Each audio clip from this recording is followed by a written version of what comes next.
Anisa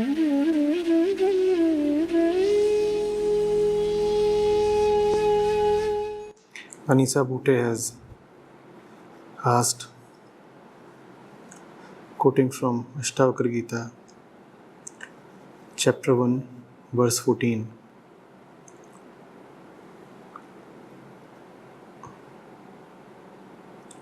O son, you have become habitual of thinking, I am body since long. Experience the self, and by this sword of knowledge, cut that bondage and be happy.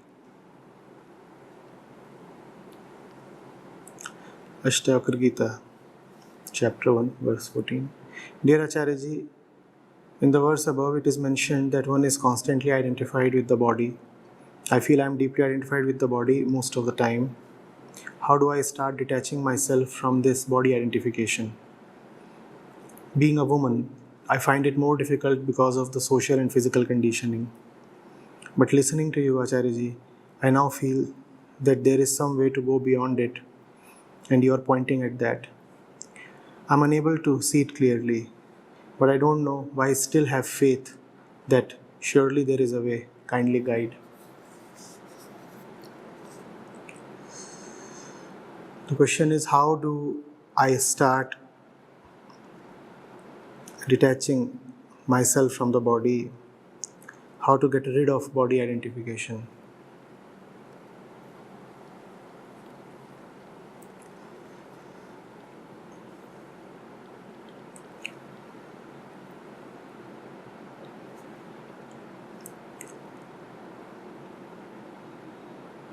You can have a small vessel, Anisa, which contains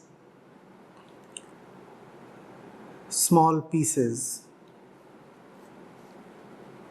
of many metals.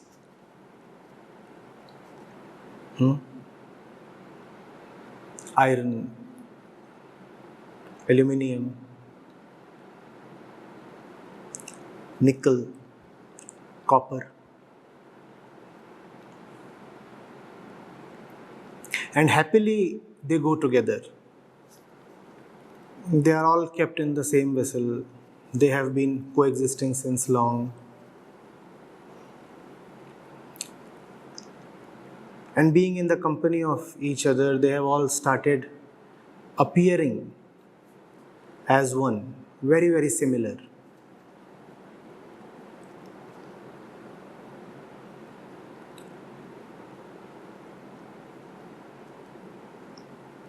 But what happens when you just bring a strong magnet near that vessel? It is then that the iron pieces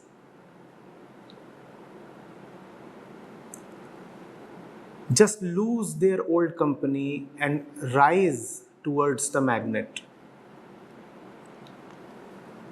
And now the difference between iron and the others is very clear.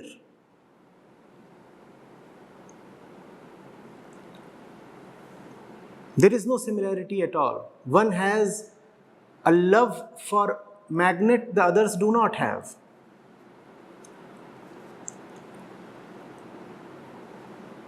But this difference becomes clear only when a magnet is around. Otherwise, iron and copper and zinc will all hang around as if they belong to the same fraternity. You require a strong magnetic pull to disrupt their bonhomie. Unless that magnetic pull is there, iron will keep feeling that aluminium is my best friend. The moment the magnetic field engulfs the iron piece and others, the iron piece comes to know that aluminium, copper, zinc, they are all nothing. The destiny of iron is to be with the magnet. Be with the magnet and turn magnetic in due course.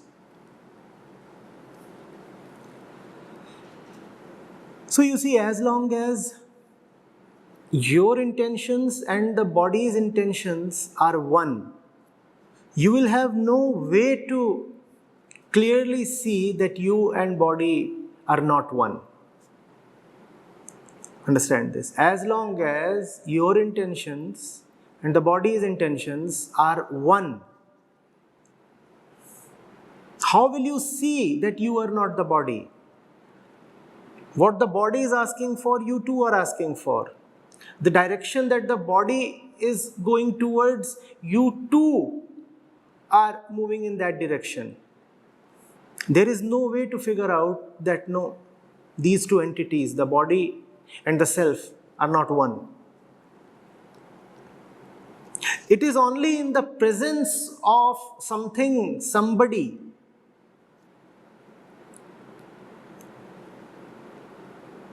who appeals to the body but not to the self, or the presence of something or somebody who appeals greatly to the self but not at all to the body, that you will come to see the distinction. Otherwise, there is no way.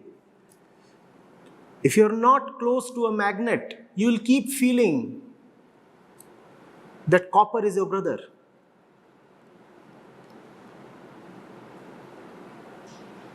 The magnet is the test. The magnets is the disruptive presence. The magnet clears all doubts in the copper's mind. The magnet pulls, and the copper feels no pull at all. And iron says, this bugger, he has been with me as my friend, as my family since so long. He is referring to aluminium and copper and all these others. And he feels no attraction towards the one I feel inexorably pulled towards.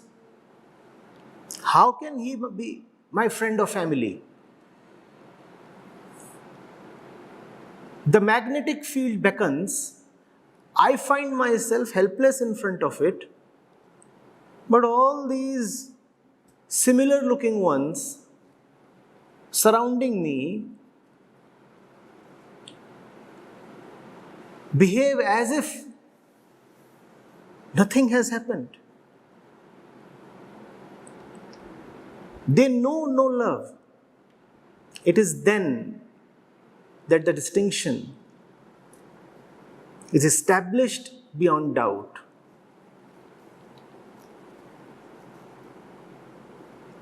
Getting it?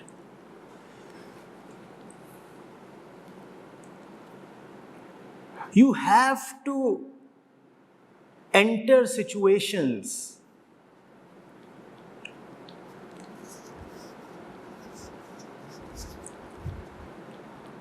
that test the two of you, the body and the I sense, the self.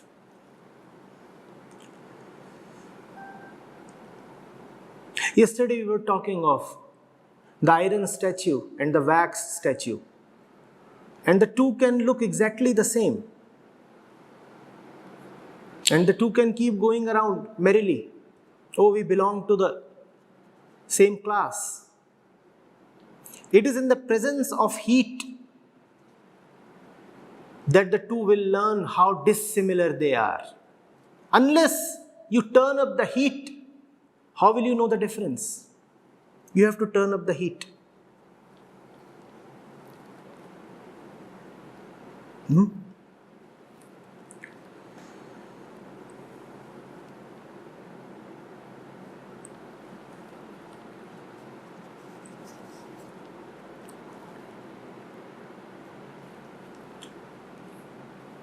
You see, you can have, again, an iron piece and a nickel piece.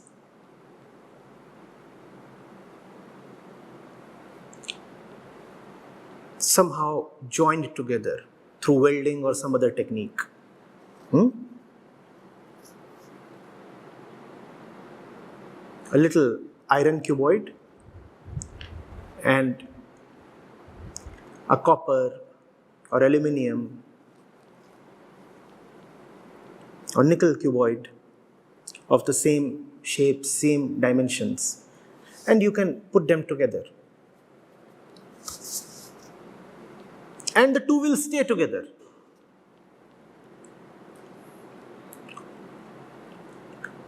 It will appear that they are now happily joined.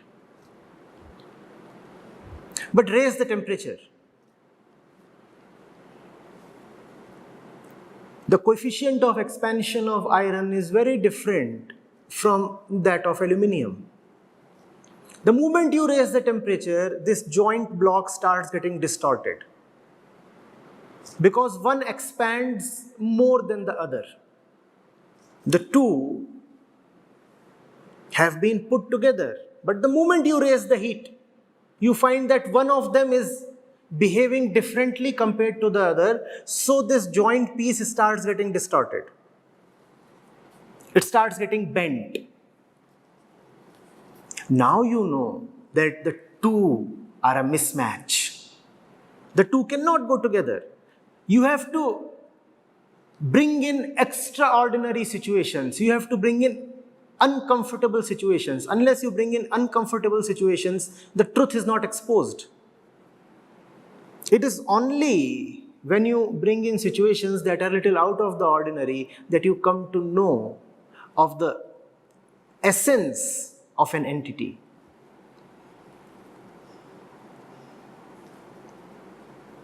So as long as the body wants food and you say, I too want food, there would be good peace, nice camaraderie.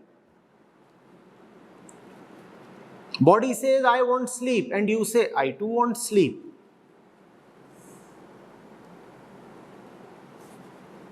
All would be gung-ho.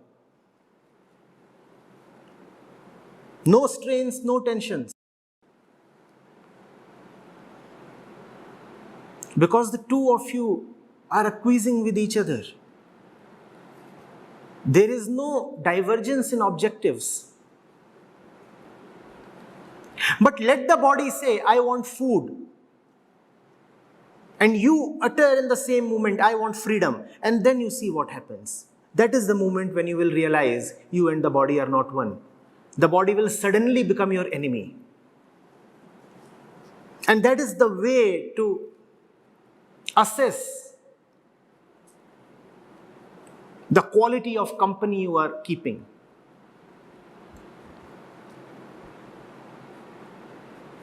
You start asking for something that is a little extraordinary. And then you will realize how your partner, your friend, immediately refuses to keep pace with you. Body says food. You say, I too want food. Happy friendship. Your partner says sex. You say, I too want sex. Happy friendship. But body says, I want food. You say, I want freedom. And then you see how there is a breakup. And then you will realize you are not the body. For that to happen, I said you have to first of all put yourself in a strong magnetic field. You have to start asking for freedom. You have to put yourself in a situation where love calls you. And then you will realize that that which you love, this associate of yours called the body, does not love at all. You love freedom, the body does not. In fact, the more you move towards freedom, the more the body cringes. The reason is simple. The more you are attached to the body, the better it is for the body's welfare. The more you move towards freedom, the more the body starts feeling neglected. You know, it is a great misconception that the spiritual man, the God-loving man, will have a long life with good health. It is not so at all. In fact, the one who is very, very body-centric will have a long life with good health. Look at all the men and women who live absolutely body-identified lives. See how their skin glows. They are the ones who are going to live till 110. All the time they are doing nothing but caring for the body. They are taking care of every single vitamin, nutrient, mineral. Every 2 months they are going and getting a full body checkup. All the time they are just busy thinking about what to eat, what not to eat, and at what hour to eat, when to sleep, when to wake up, what kind of soap to use. They are the ones who will live till 110. The God-loving man will actually not live for too long. Well, some exceptions are there. That's okay.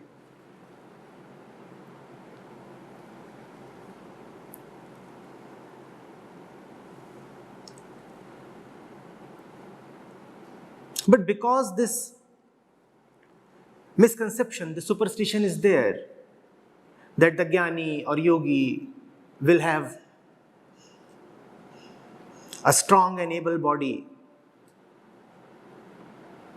Therefore, people start feeling impressed by godmen who move around with black hair, even at the age of 60 or 70.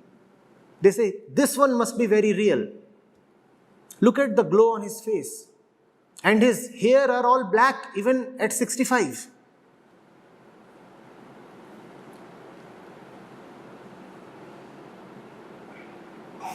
If you take good care of hair, the hair will remain black. If you do nothing all day, but take care of oils and lotions and conditioners and all the toiletries and cosmetic stuff that is there in the market, obviously your skin will heavily glow like radium.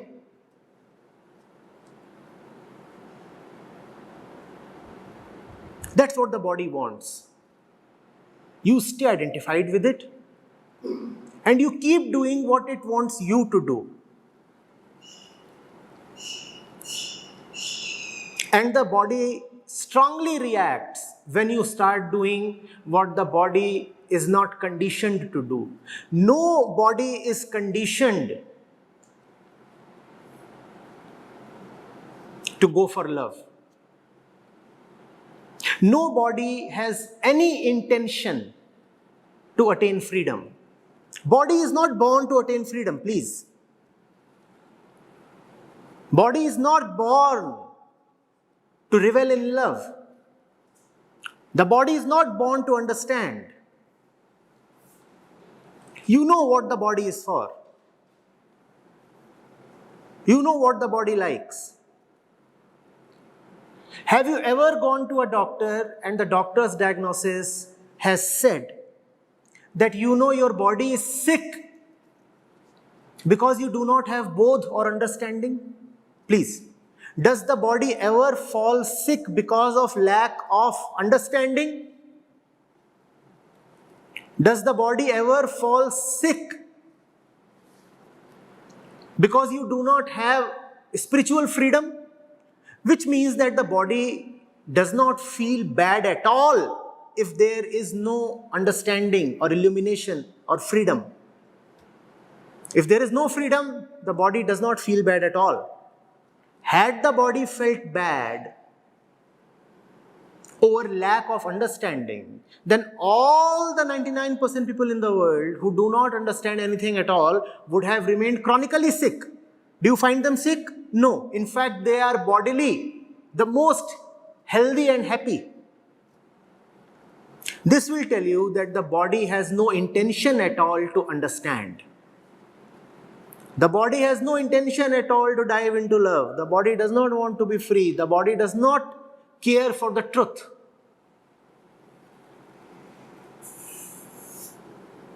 In medical science,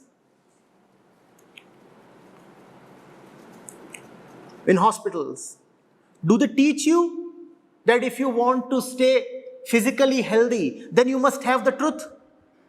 Is that what they teach you? No. To stay physically healthy, you do not need the truth. You need a lot of body centricity. Unfortunately, even spirituality today has become so body centric that all that is being taught in the name of spiritual welfare is bodily welfare. They are teaching you how to keep this organ fit, that organ fit, this kind of exercise, that kind of asana. That's all just body-centered activity. The body, I repeat, will live very happily till 110, even if you do not have the truth at all.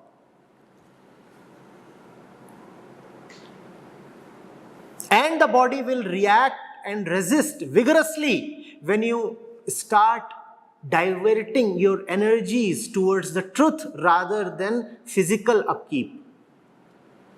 Now the body will say, what the hell is going on?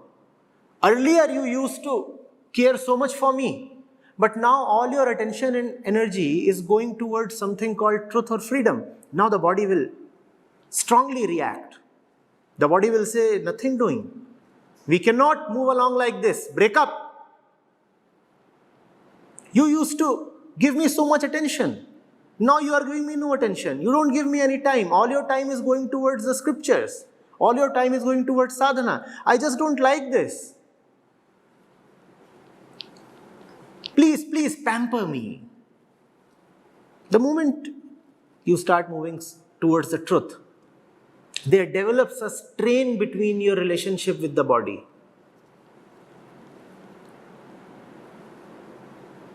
And then you know that you are not the body. That strain has to come. Unless that strain comes, you and body will be bedfellows. It is only the presence of truth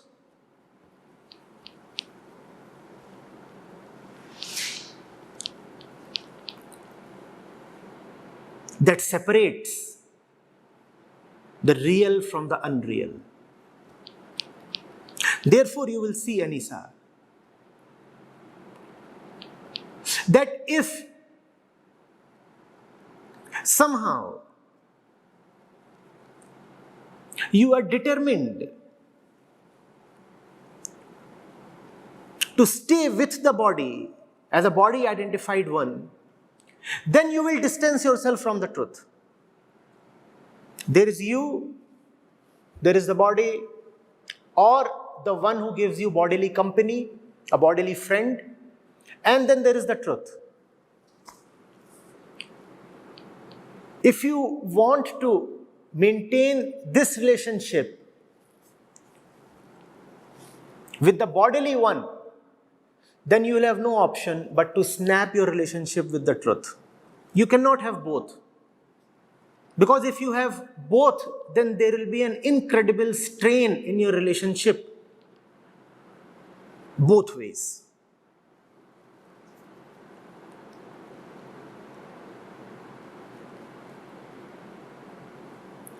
You really want to test your company, and the body is your first company. You know that, right?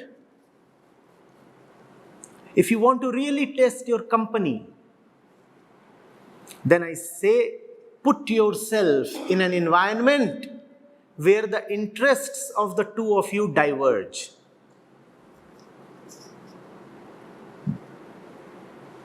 That's when you receive surprises, rather shocks. And it's often what you call as a heartbreaking surprise, because you used to think the two of us are so alike. The two of us are made of the same clay. The two of us were to live and die together. Now what has this happened?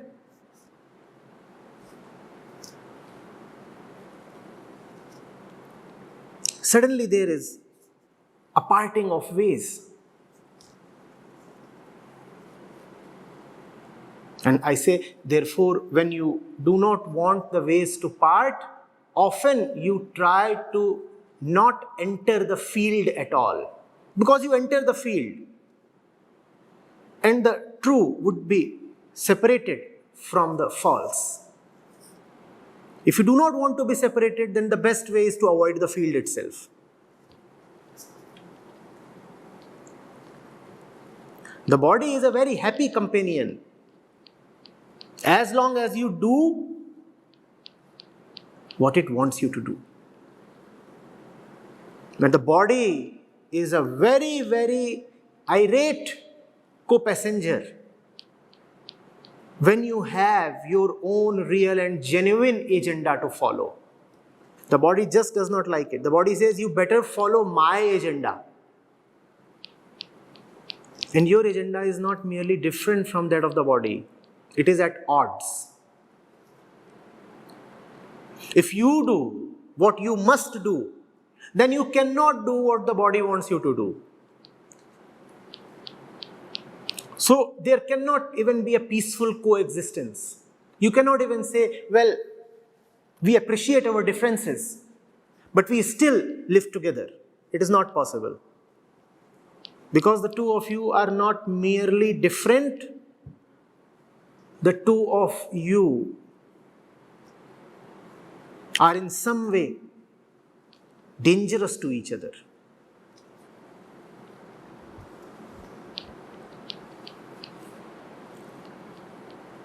And now you know why historically, traditionally, the world has both revered and reviled sannyas and spirituality. On one hand, the sannyasi has been given a lot of respect. On the other hand, the sannyasi has been an object of rebuke. He has been reviled as being impotent, unproductive, a mere burden.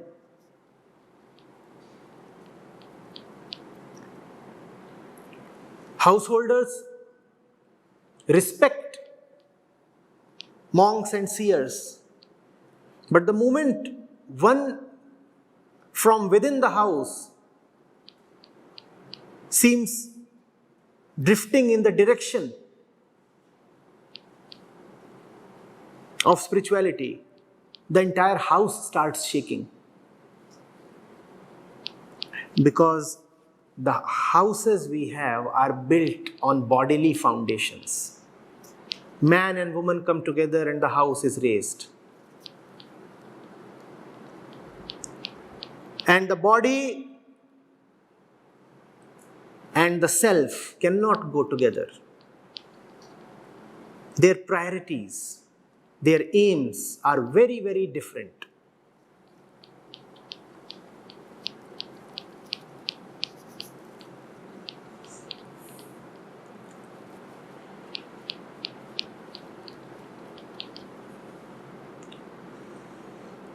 Are you getting it?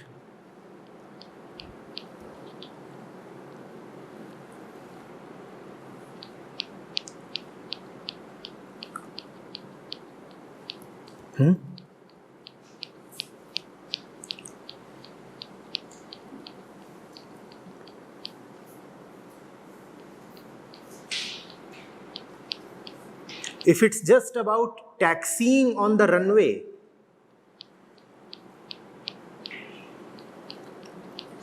Then the airplane and the pantry car can be very good friends. Both are moving side by side. Oh, there is just difference in their size. The pantry car is small, the jumbo jet is big.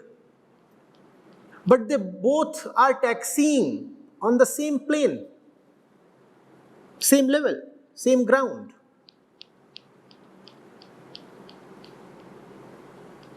They can even get married. After all, she feeds him, no? She is the pantry car.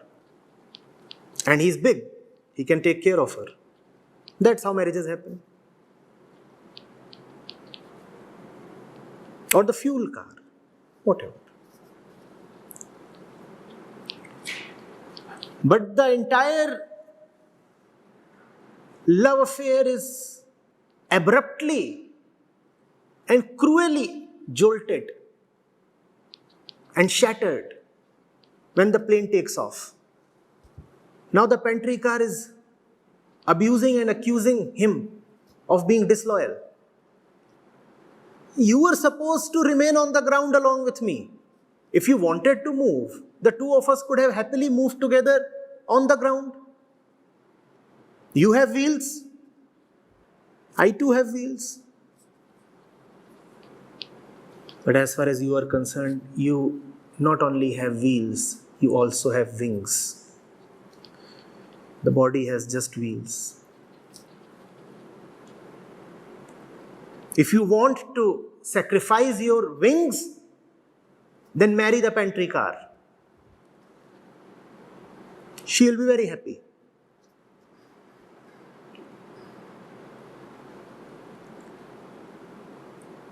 The body is the pantry car, full of food. And because she cannot fly, so she demands that you too do not fly. If you want to learn the difference between yourself and her, then take off. Take off. And then you will see how the relationship snaps.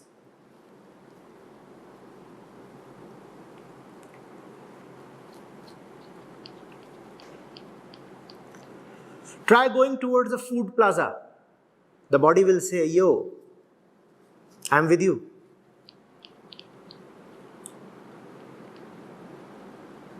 Try going towards a real temple,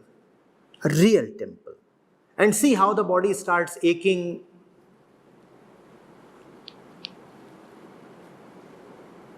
and feeling drowsy, and all kinds of things start happening in the body. She does not want you to go to there. What will she get if you come to know the truth? She will only get neglect from you. And the body knows that. The body knows that if you go to the real temple, she will earn neglect. The moment you start going towards the real temple, something will happen. In all our camps, there definitely are cases when people do not turn up. Even after making all due preparations, they book their tickets, they take their leaves, they come and contribute in advance. They have done all that was needed to be done. They have even booked their stay and fooding, accommodation, all those things.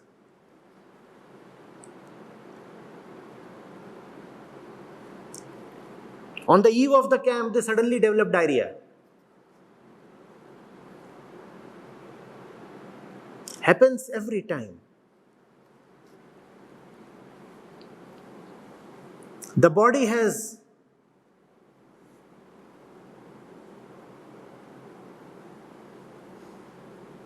sensed something. Something very disastrous is going to happen. Please, let's stop it. And your entire system gets activated to prevent you from doing what you must. So there will be diarrhea, there will be strange waves and thoughts in the brain. The intestines and the brain are one, right? Both are parts of the body. The intestines will stop you by running diarrhea, and the brain will stop you by running thoughts. And you'll have all kinds of nonsense. You will come up with fantastic arguments. Am I qualified enough to go to the camp? I have not even done my post-graduation.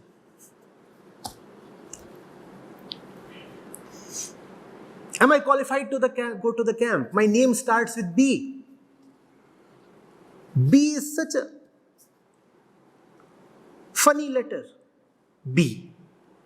I don't deserve to go to the camp.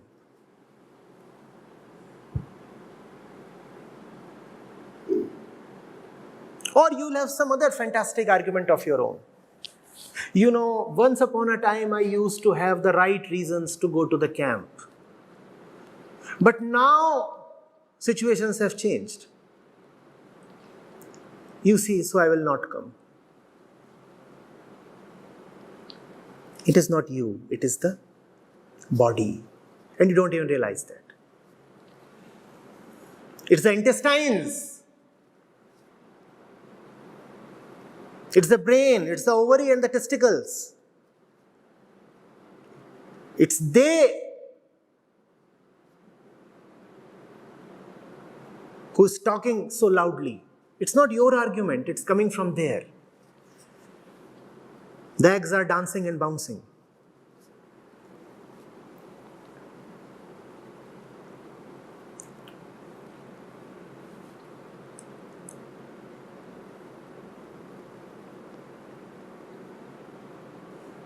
The hare and the tortoise can stay happily married.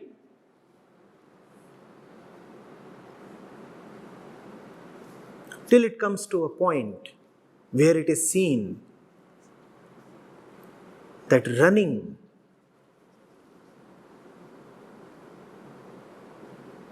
is needed. Running is urgent. Gone.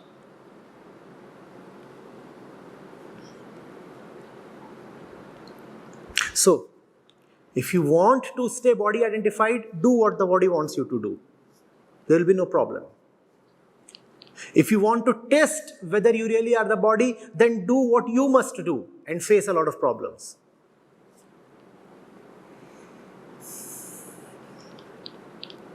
In some sense, spirituality is not the art of getting rid of problems. It is the art of unearthing problems. And when problems are unearthed, it almost feels that problems have been created where there were none. Because if the problems are all lying hidden below the surface, how does that bother you? In spirituality, you unearth the problems. You dig them out. Which means that the spiritual man actually faces many more problems than the ordinary mortal. The ordinary mortal lives happily with his body, a relationship of pleasure and gratification. The spiritual man is for a very long period at odds with his body. He has a very uncomfortable relationship with the body. I know what I'm saying is squarely opposite of what you have heard about the spiritual man, that he is well settled with the body and such things, and the yogi moves around in total harmony of mind, body and soul. All that is just romantic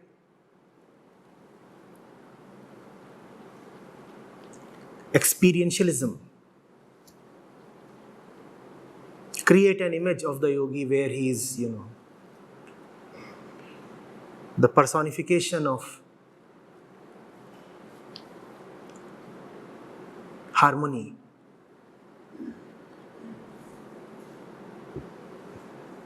Advertising a blissful smile on his face, and obviously the hair are silky smooth.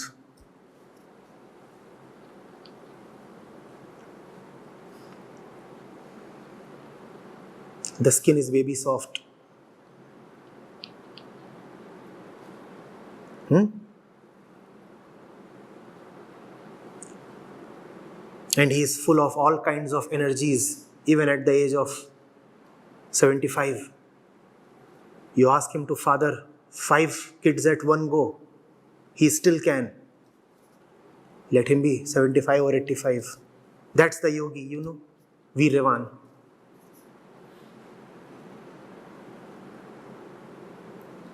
Sorry, sir, it doesn't quite happen that way. If you really want a stout body and long life and baby soft skin, then you should stay very, very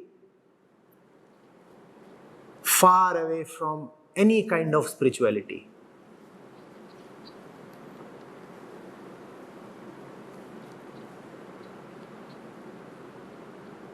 Instead of going to satsang, take membership of a spa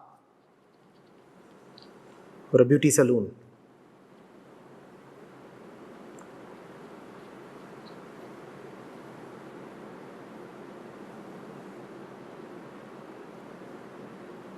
Or go to some commercial yoga shop.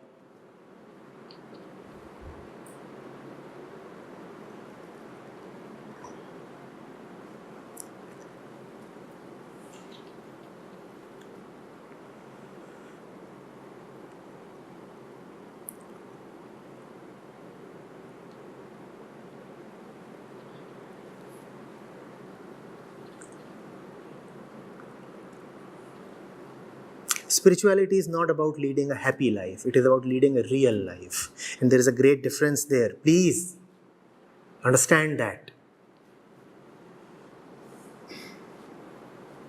Reality and happiness are very rarely coincidental. That does not mean that reality corresponds with sadness. Not with sadness, but definitely not with happiness.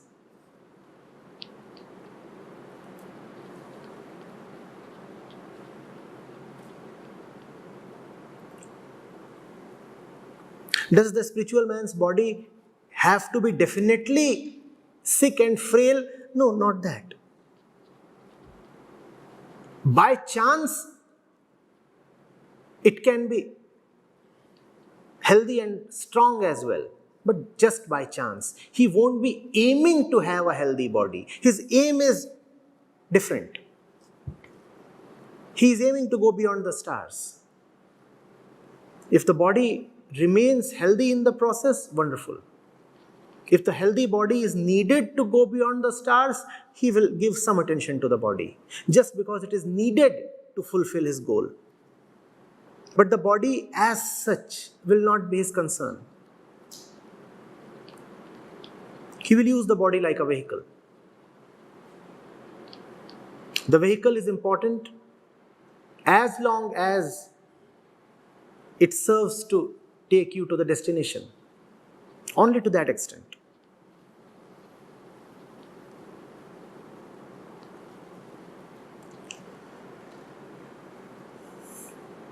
Use this method to test all your relationships, Anisa.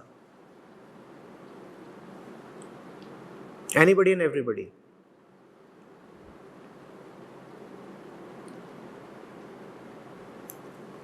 There would be people who would be coming over to you to talk a lot. As long as you talk to them about things that they prefer, they'll stay put. Now, if you want to test the relationship, if you want to test the quality of your company, start talking real stuff with them. Or just block the body-centric stuff with them. Because sometimes people can tolerate spiritual stuff if it promises to bring you the body. The man can happily talk scriptures to the woman if he knows that after 2 hours of scripture talk, he will get her in the bed. So 2 hours of good, knowledgeable stuff is all right, if that would help me inch closer to her body. So do 2 things. One, start talking real stuff. Secondly, start blocking the nonsense. And then you will see who stays with you and who does not.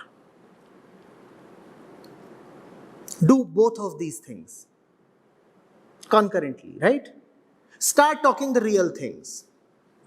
With all those you consider close to yourself, start talking real things. And start blocking all the unreal gossip. Don't participate in it. And then you will see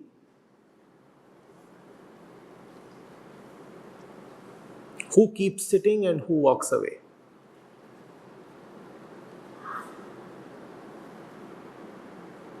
But we don't apply this test.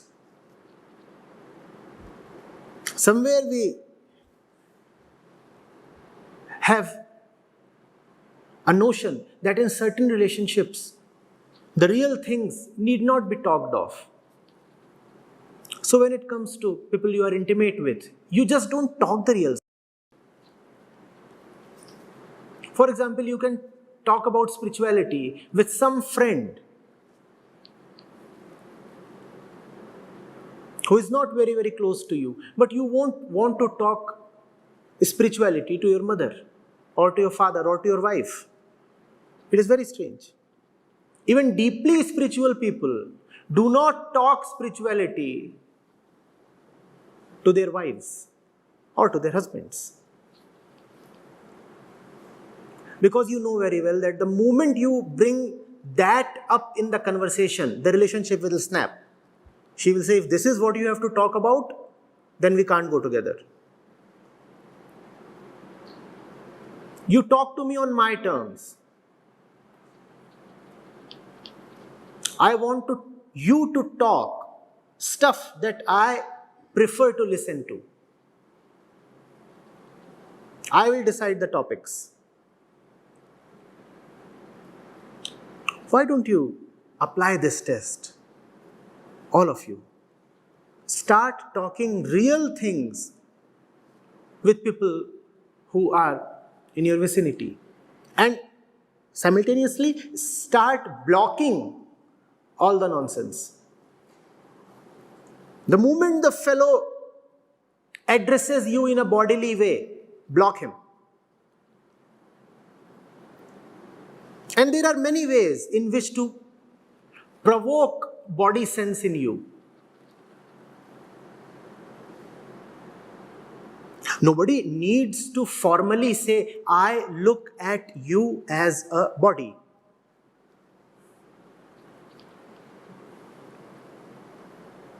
You need not formally say that. You just need to tell the girl, hey, fatty.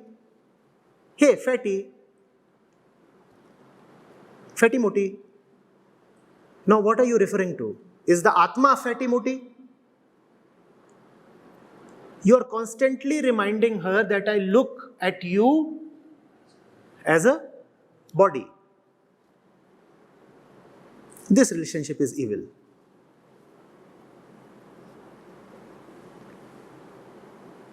And you are quite smart. Even without directly saying that I am the body and I want to feast upon your body, you are constantly developing a body sense in the other by referring to the other in a bodily way.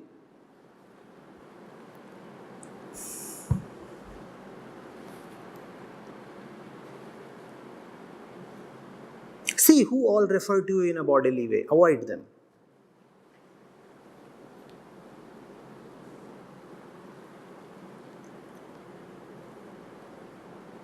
Just see who all refer to you in a bodily way. Avoid them.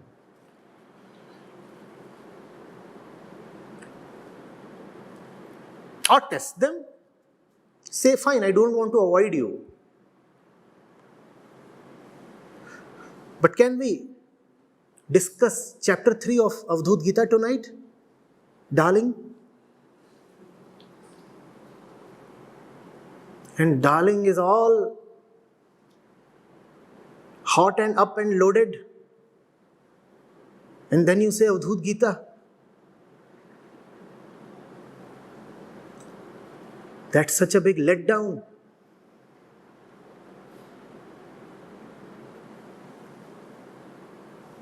Darling is saying, cutie, what happened to you?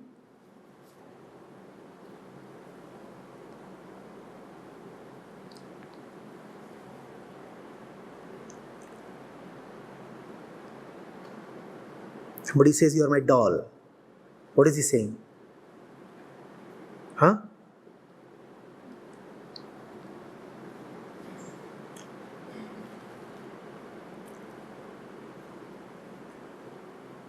And it is so widespread and so accepted and so subtle that it just passes below your radar. You don't even detect it. How will you stop it?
You don't need to chase the party animals away. You only need to change the track. Bring on Kabir Sahib or some Ravindra Sangeet.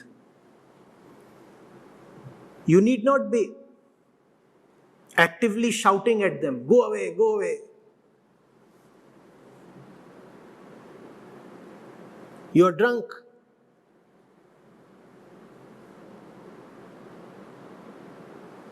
And you're dancing to all the wrong numbers. You don't need to do all this. Let the party continue. Just bring on the right kind of music. The party animals will disappear on their own.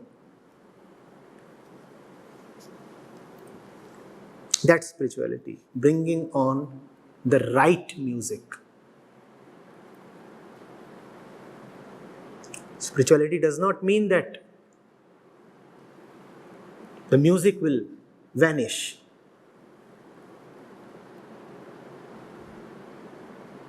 It means now you are man enough to bring on the right music.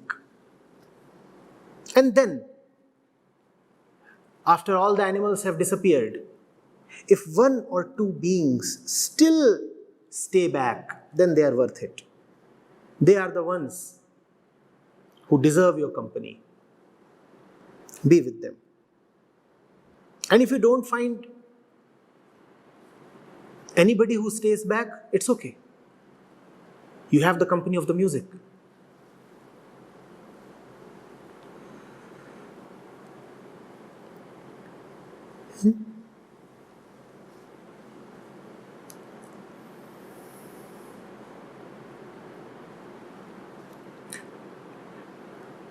Treat the body as a companion and see how this companion behaves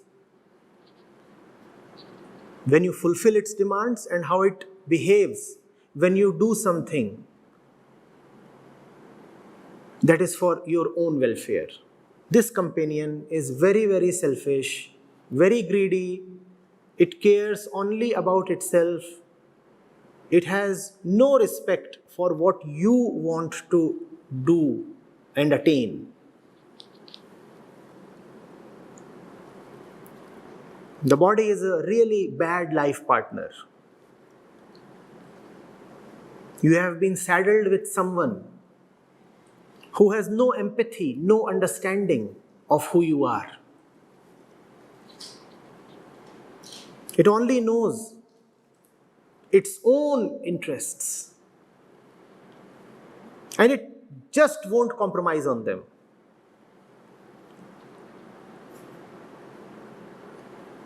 You have an exam tomorrow morning, and right now the body wants to sleep. The body has no empathy at all for your objectives. You very well know that you have an urgent task at hand, but the body is yelling for food.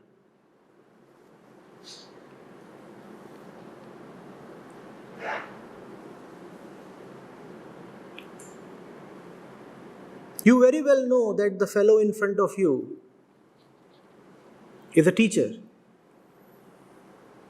but the body cannot stop looking at her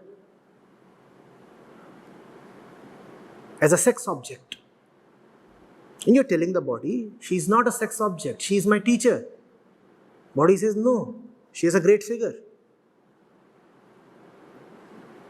The body has no respect for who you are.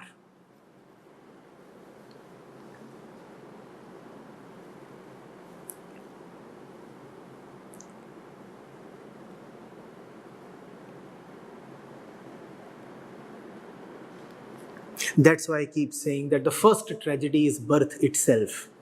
You are not born alone. You are born welded to the body. The two of you are born together. And the two of you cannot go together. Born together but can't live together. But have to live together. Live together not in the sense of reaching a compromise. The two of you have to live together and one of you will rule. It cannot be, I repeat, a peaceful coexistence. It cannot be a harmonious thing. One of you has to prevail. Either you will live as the body or the body will have to surrender to your power. You will have to display your might to the body. You will have to conquer the body. If you cannot conquer the body will conquer you.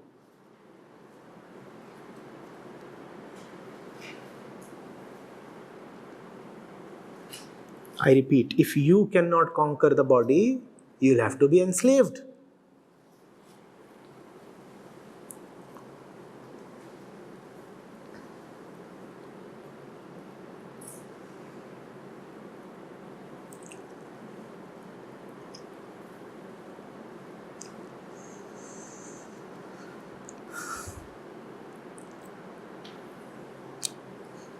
So forget all your notions of divine harmony between mind, body and soul. It's a war. And one and only one will win. Either you or the body. That which you call as the mind is not much more than the body. There is you, the conscious entity, and body, the conditioned one. It's a battle between consciousness and compulsive conditioning. One of them has to prevail, either your consciousness or the conditioning of the body.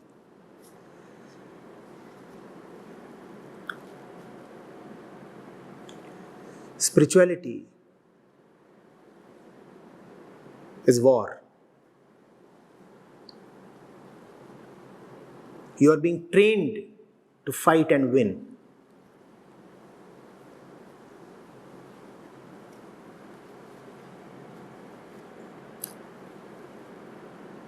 Neither can you abandon this battle, nor can you make peace with the enemy. The war has to be fought.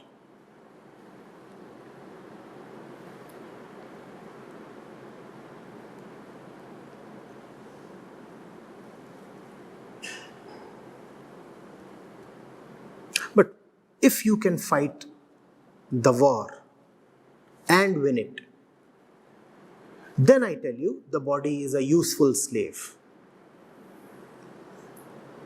A very good slave, if it starts obeying your commands. But you will have to domesticate it. Till the point you have not domesticated it, it's a wild threat. You will have to turn the wild wolf into a pet dog. You will have to render it useful. And that is yoga. Yoga is about domesticating the body. That is the only way there can be harmony. Harmony cannot come by shaking hands with the enemy. In your case, in the case that is human life, harmony can come only by prevailing upon the enemy. Prevail upon the enemy, and then the enemy becomes a very useful and obedient servant. That is yoga.